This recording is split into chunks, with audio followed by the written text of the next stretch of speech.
My name is Edward, and I'm still at the police station.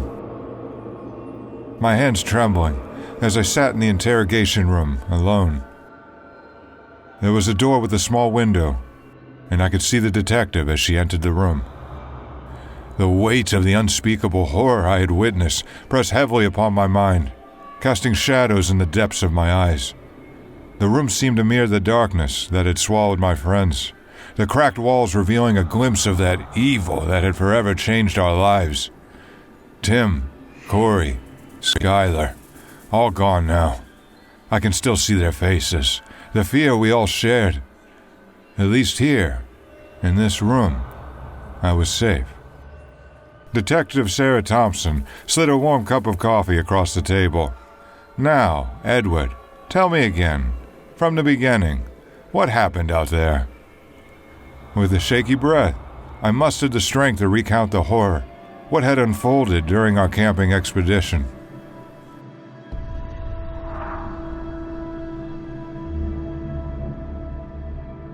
It was early April and the weather was almost perfect. We were looking forward to a weekend escape, yearning to reconnect with the simplicity and joy of our childhood camping adventures. It was supposed to be a gathering with my closest friends from high school. We had all changed since then. We were all approaching our late 20s, and life had become more complicated. Corey was happily married, a young child on the way. Tim started a family early, raising 2 kids with his wife. Skylar was recently married, beginning his journey into adulthood. I was the only single one from the group. My girlfriend had left me a few months back for her boss. It was for the best, and I needed to change my life. It was my idea that we went on the trip.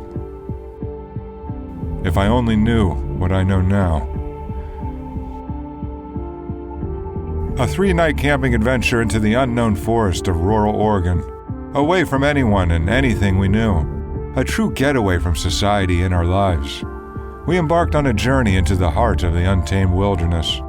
The allure of nature's embrace promised solace from the constant noise and chaos of our everyday lives. Eagerly, we flew to Oregon and rented a cheap car. I lost track of how far we drove. It must have been a few hours since we saw another car in the dirt road. All of our phones were useless, except for Skylar. He was smart enough to download the map on his phone before we left. He was the most responsible of us. We gathered our backpacks and ventured into the vast expanse, seeking peace within the serenity of towering trees and winding trails. It was so beautiful. The temperature was perfect and the forest was so dense and alive. It was so green and full of wildlife. Just like old times, telling jokes, laughing, leaving our lives behind, and enjoying every moment together as friends. We hiked for most of the day. Tim found a nice clearing in the woods, a great place to set up our camp for the night. None of us were true outdoorsmen, and this was evident when we went to set up our tents. A few beers and some raunchy jokes did not help our productivity. Somehow, we managed to get the tents up just before nightfall. As twilight embraced the horizon, a subtle unease began to stir within me. The tranquility that had initially surrounded us now seemed overcome with tension. Nature's melody, once harmonious, grew discordant, as if a hidden darkness lurked just beyond our line of sight. Whispers of unease traveled through the rustling leaves, and a chill wind carried an ominous presence that ruffled the hairs on the back of my neck. The others did not notice, but I did. We stayed up late, singing, laughing, and drinking heavily around the fire. It all helped me quell my unease. It's getting late, boys. Shall we head to bed? We still have a full day of hiking tomorrow, Corey said as he finished his last beer. We had 2 tents total. I was to sleep with Skylar, while Tim and Corey would take the other tent.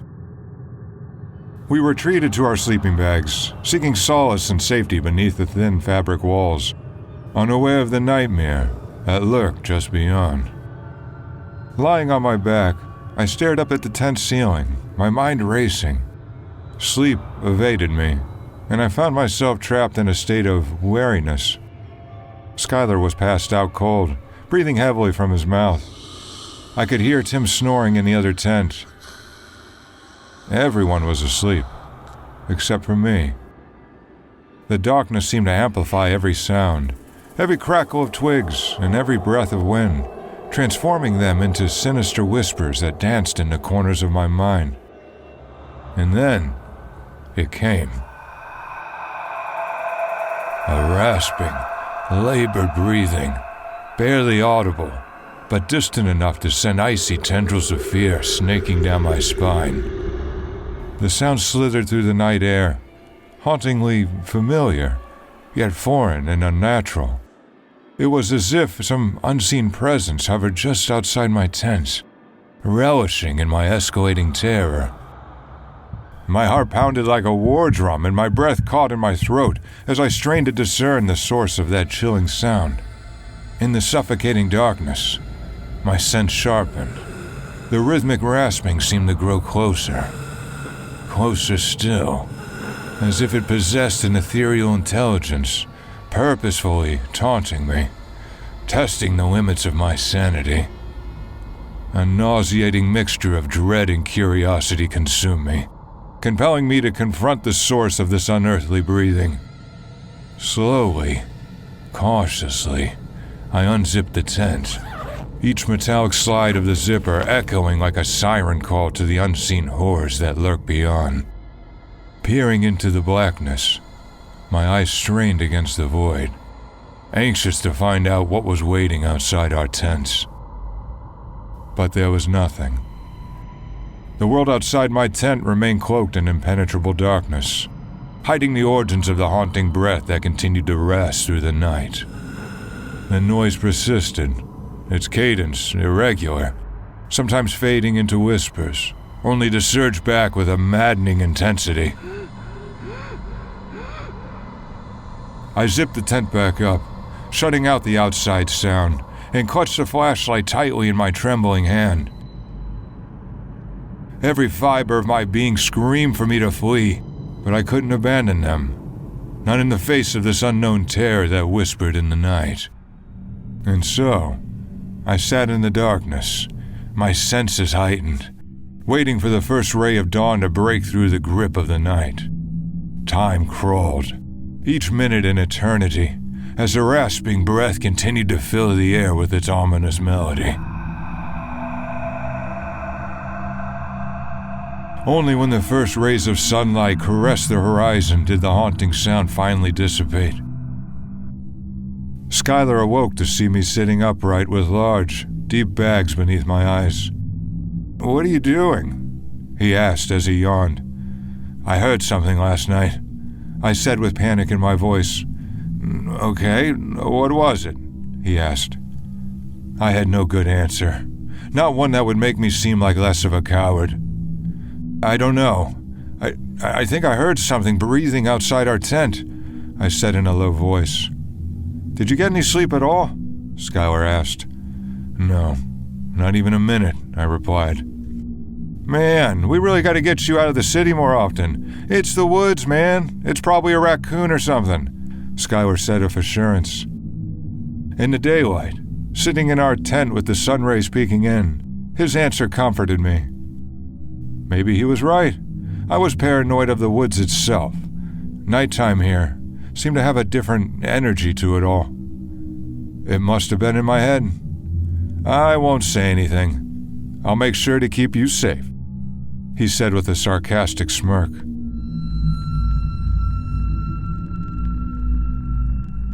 I could hear Tim and Corey talking to each other outside the tent. "Hey, I made coffee," said Tim.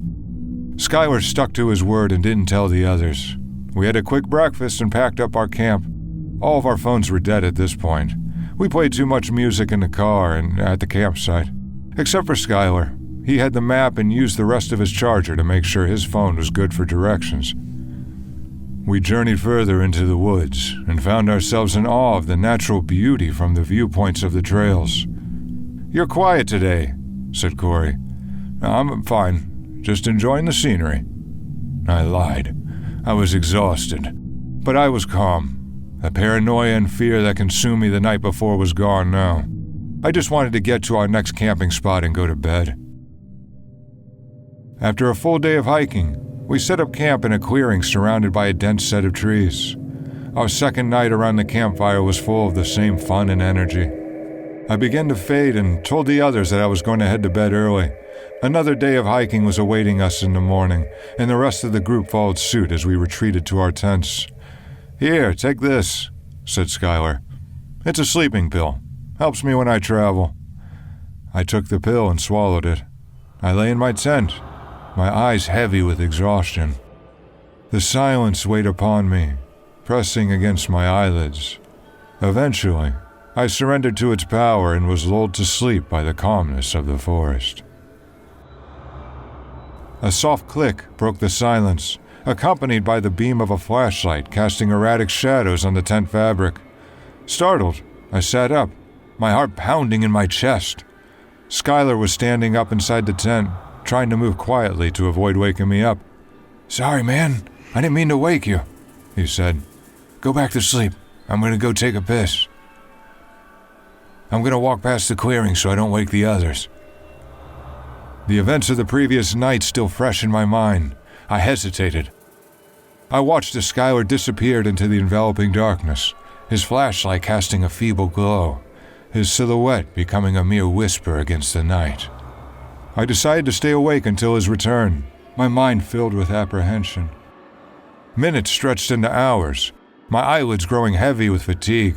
As the night played tricks on my senses, the sounds of nature outside became distorted, warped by my tired mind, and the line between reality and imagination blurred. In the throes of exhaustion, I finally succumbed to sleep's gentle embrace. It was the dawning light of morning that roused me from my slumber, but it was not the cheerful rays of sunshine that greeted me. Instead, it was the anxious voices of Corey and Tim, their faces etched with concern, shaking me awake. "Edward, where's Skylar?" asked Tim. I don't know. I just woke up. Corey and I have been up for the past 2 hours, and he wasn't here when we woke up. We walked around and tried to find him, but..." "He said he was going to go to the bathroom in the middle of the night," I said, interrupting Tim. "He said he would be right back, but I fell asleep after he left the tent."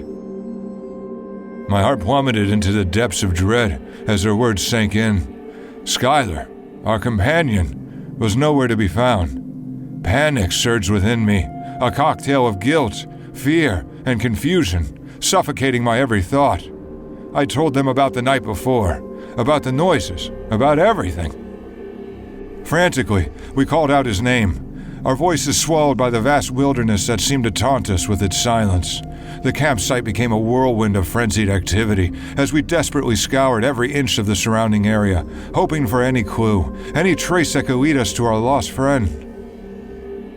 But the forest remained indifferent, concealing its secrets with an impenetrable veil. The weight of the unknown settled upon us, and a sense of helplessness gnawed at our souls. We stood there, a fragmented group, united by our shared concern for Skylar. We spent the entire morning and early afternoon arguing on what to do. We were lost without Skylar. He was the only one with a working phone and map. Panic set in for all of us. As the sun climbed higher, casting eerily long shadows, we decided to seek help. We would venture back to civilization and seek assistance in our desperate search for Skylar. Though we did not know the exact way, we would have to use our senses to retrace our steps. We packed our tents and left the campsite, left without our best friend. The day stretched on, and a heavy cloud of uncertainty hung over us as we clumsily retraced our steps, attempting to navigate the labyrinthine forest and find our way back to the safety of our car. With doubt on the edges of our minds, we were teased with the possibility that we were walking in circles, trapped in an endless loop of despair. With each passing hour, the daylight dwindled. The encroaching darkness whispered its sinister intent. We quickened our pace, but our path remained elusive, taunting us with its shifting mirage. As the sun sank below the horizon, the forest plunged into an abyss of blackness, panic welled up within us, fueled by the chilling realization that we were stranded, lost in a forest that seemed determined to keep us captive. Desperation painted our faces. We reluctantly decided to set up camp for the night, but there was no warmth to be found. We were overcome with fear, a fear that extinguished any semblance of comfort as we huddled together within the confines of our tent. The night was a blanket of silence, devoid of its usual sounds of nocturnal creatures. No rustling leaves, no whispering wind. It was as if the very forest held its breath, as if nature itself recoiled from the unease that had plagued our journey. One by one, exhaustion overcame our fears, and we succumbed to the heavy pull of sleep. I was the last to fall asleep. I felt the weight of responsibility resting heavily upon my shoulders, the burden of our dire circumstances pressed down upon me, threatening to crush my spirit. As the sunlight pierced through the tent, illuminating our haggard faces, we were instantly met with a jarring realization. "Where the hell is Corey?" screamed Tim. I was unable to speak, and found myself shaking with panic. We now knew, without a doubt, that something horrible was happening. We both began to cry, sobs of pain and fear.